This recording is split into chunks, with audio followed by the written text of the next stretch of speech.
Hi, Goddess of Love here again. Kamusta kayo dyan mga goddess ko? So, anong meron sa inyo right now? So, yeah, another reading tayo again for the water signs, Cancer, Scorpio, and Pisces. So, let's see anong sitwasyon meron kayo ng iyong person right now. And of course, advice or message from your inner self and of course, ni universe sa'yo, no? So, tignan natin anong merong sitwasyon. Anong sitwasyon nyo right now ng iyong person, water sign, in separation man or hindi, no? So, let's see. Kuha tayo dito ng 3 cards for you, water signs, no? Cancer, Scorpio, and Pisces. So, wait lang. Ano kayang sitwasyon meron ngayon ng ating mga water signs right there, no? So, tignan natin yan. So, yan, no? Katulad kanina rin sa earth signs, no? So, I like hooking up multiple partners. So, maybe for some of you water signs, no, ang relationship nyo ay rocky road right now, no? Dumadaan sa isang matinding pagsubok dahil may mga na-discover kayo or ang iyong person, no, whoever, no, take what's resonate, vice versa, no, tayo vice versa tayo rito, no? Pwedeng kayo or pwedeng person yun, no? So, may mga na-discover sa inyong relationship, no? Merong mga third parties, no? Multiple partners, no? There is someone, a player, no? Sa inyong relasyon. And then, what else, no? But then, no, trust in me, everything will be alright, no? So, maybe merong nakikipagbalikan dito, no? Ikaw or ang person mo, no? Kung sino man itong nag-hook up, sino man itong nag-cheating, no? So, siya yung bumabalik and then, nangangako na naman siya, no? Trust in me, everything will be alright, no? So, for some of you, water signs, so ito ang sinasabi ng iyong person, no? Na nagbabalik, ikaw or ang person mo, no? So, nangangako siya ngayon, no? But then, doing spell work on you, no? So, for some of you, this is not a literally spell work, no? So, for some of you, syempre, galit kayo, no? Dahil, you discovered something, no? So, yeah, nakakapagsabi tayo ng hindi maganda sa ating person kasi nga nasaktan tayo, nag-betray sa atin, right? But then, ang mapapayo ko lang for you, water sign, and whoever, kung sino man mga nanonood right now, even though hindi ka water sign, right? Iwasan natin magsalita ng masama sa kapwa natin. Pag galit tayo, lalo na pag maggalit tayo, intense ang emotions natin, right? Kasi for some of us, hindi tayo aware na nakakapagsalita tayo ng yung mga sinasabi natin hindi maganda sa kapwa natin is literally na parang nag-i-spell na rin tayo nun. Kahit na sabi natin hindi naman tayo witch, no? Right? No? For some of us lang, no? So, kasi pag ang emotion natin ay intense, di ba? Nakakapagsalita tayo ng hindi maganda sa kapwa natin. So, iwasan natin yun.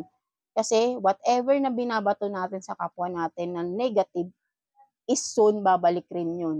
So, iwasan natin yun mga water sign, no? Kahit sino pa ang taong galit tayo, hayaan mo na lang si universe, si God ang humusga sa kanila, no?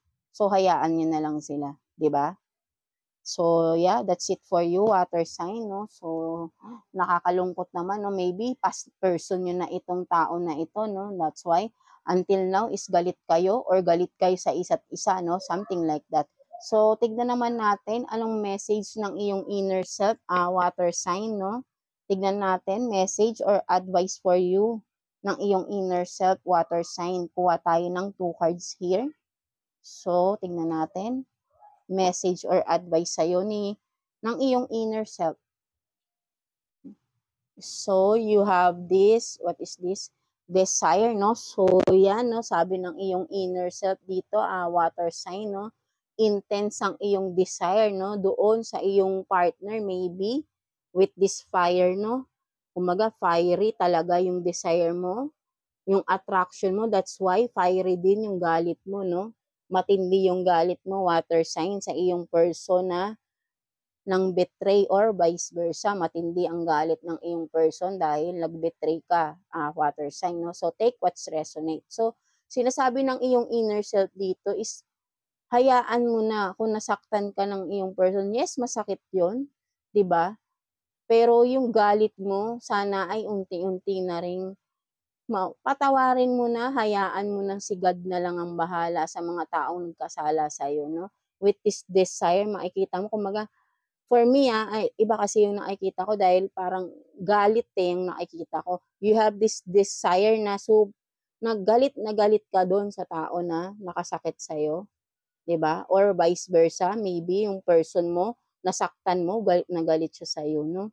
So, sana, matuto na lang din tayo magpatawad, 'no, water sign. Hayaan na natin si universe ang gumawa ng justice for us, 'no, sa mga taong nagkasala sa atin. 'Wag na tayong gumante. Kung makikita mo with the fire, 'di ba?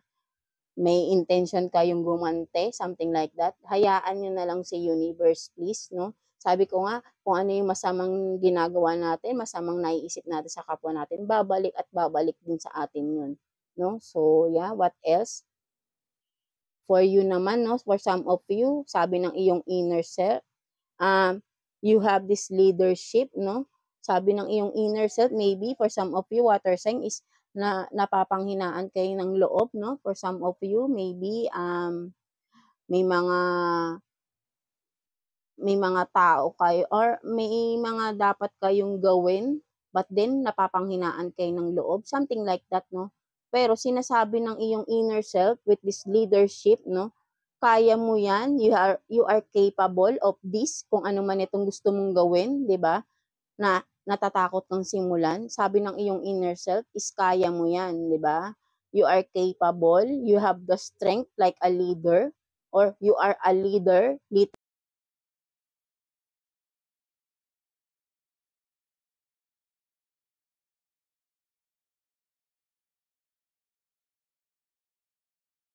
leader, kaya mo, 'no?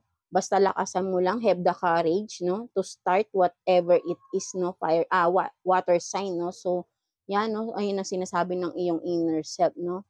Kaya mo raw 'yan, kung ano man yang gusto mong simulan, or sinisimulan mo na ito na nawawalan ka ng pag-asa, baka hindi mo magawa.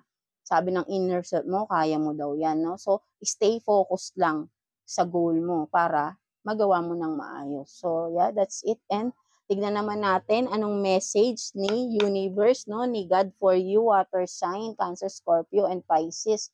Kuha tayo dito ng 2 cards din for you, 'no, message and advice for you, water sign, 'no. So, tingnan natin 'yan. Ano kayang message for you, water signs?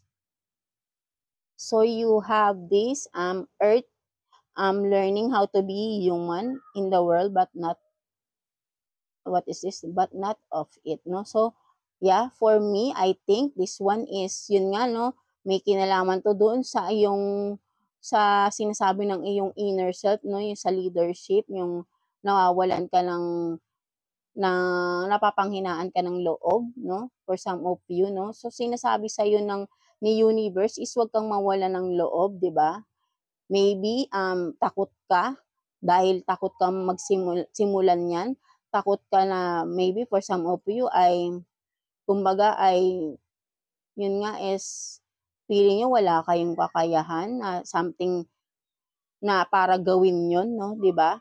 Kumbaga parang sinasabi dito ni universe, 'no, na i-ground niyo yung sarili niyo and then study, gain more knowledge about it, 'no?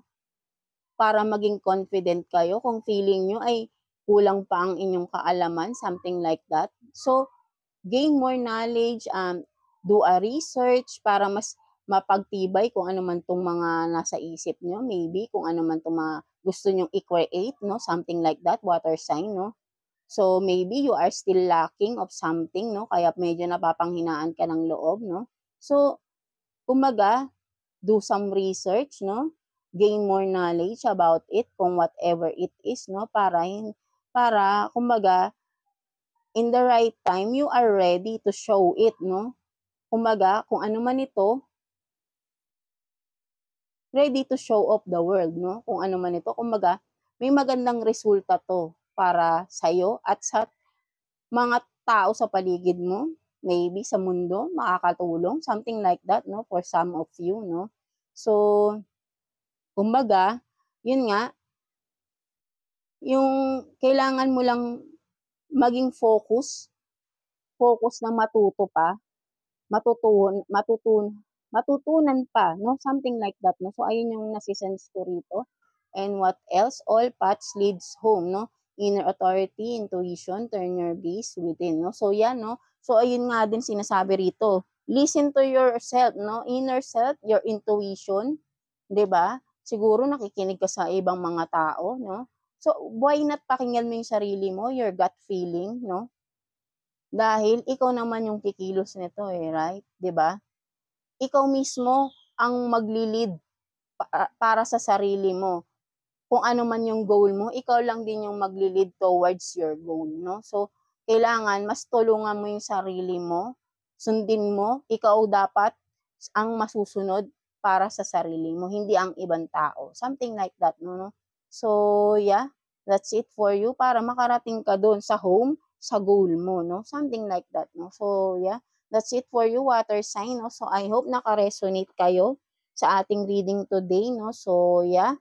And please like and subscribe sa ating channel, no? So, and of course, kung kailangan nyo lang ng guidance, halimbawa, example, mag-pray lang kayo kung ano man itong pinagdadaanan nyo, napapanghinaan kayo ng loob. Tawagin nyo lang si God, mararamdaman nyo, agad-agad, nandyan lang siya, di ba? Kailangan lang natin ng faith kay God and everything will be possible. 'Di ba? So, yeah, that's it for you, water sign, no? So, God bless you all, water sign, and yeah, thank you, water signs.